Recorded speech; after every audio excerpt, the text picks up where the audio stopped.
Welcome to the deep dive. Today we're digging into one specific piece of kit, the Kramer TP-590RXR HDBaseT Extender. We've gathered a bunch of product info, purchasing details, the usual sources. And if you've ever worked on, say, a big AV install, think conference centers, university halls, you know the headache, getting high-res video, audio, controls, even power over long distances without it all falling apart or needing a snake pit of cables, it's tough. Oh yeah, it's a classic problem, cable mess everywhere. And this device, the TP-590RXR, it's a 4K UHD extender. It basically promises to take, 6 signal types? Video, audio, IR, USB serial network, and just run them all down a single twisted pair cable. It's a receiver designed to grab that combined signal from a Kramer transmitter and just, unpack it at the other end. Okay, let's unpack that. The core tech making this possible is HDBaseT 2.0. So for our listeners who are pretty clued up, what's the real significance of version 2.0 here, especially for distance and keeping the signal clean? Right, well, HDBaseT 2.0 is pretty clever about how it packs everything together. It multiplexes all those signals, especially tricky stuff like USB and control data without, messing up the main 4K video stream. That's the real challenge it overcomes, preventing that interference or crosstalk. And this unit uses that standard to hit a max distance of 590 feet. 590 feet, that's quite a stretch. It is. Nearly 2 football fields, and you get a clean signal at the end. And when you say clean, our sources really back that up. It supports full 4K resolution. It's HDCP compliant, so protection content is fine. Handles the good audio stuff, too, like Dolby True HD, DTS-HD Master Audio, so you're not sacrificing quality for distance. Exactly. Yeah. No compromise there. And it's also TAA compliant, which, for some listeners might not ring a bell immediately, but if you're doing government work or big corporate projects, TAA compliance is often a requirement. It basically means it meets certain standards for where it's made and quality control. Adds a layer of trust for those larger deployments. Okay, let's shift to connectivity. That promise of consolidation, it's not just about video and audio, is it? No, not at all. It's really meant to be a kind of hub at the display end. I mean, look at the ports. You've got the HDBaseT input, that's the RJ45 jack carrying everything.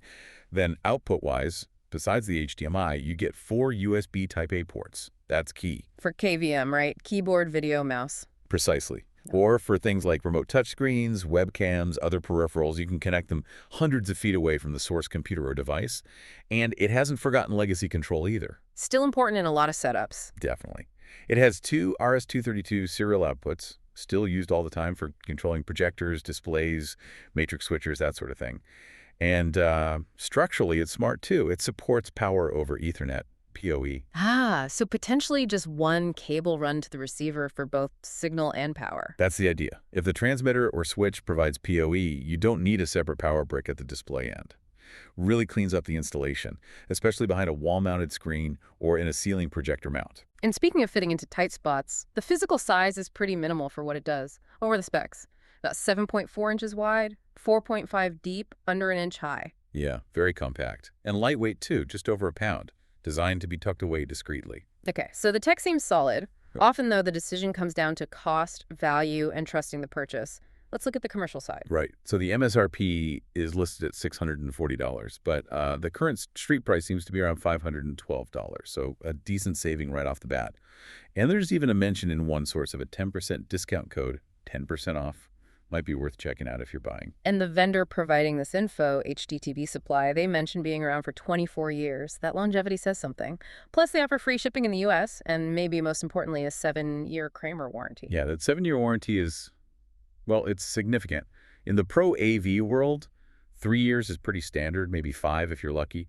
7 years. That's Kramer showing a lot of confidence in the product's reliability. It suggests they expect it to outlast a typical AV refresh cycle, doesn't it? It really does. That potentially lowers the total cost of ownership quite a bit. Reduces risk for the integrator and the end user. Plus, the vendor themselves gets a nod.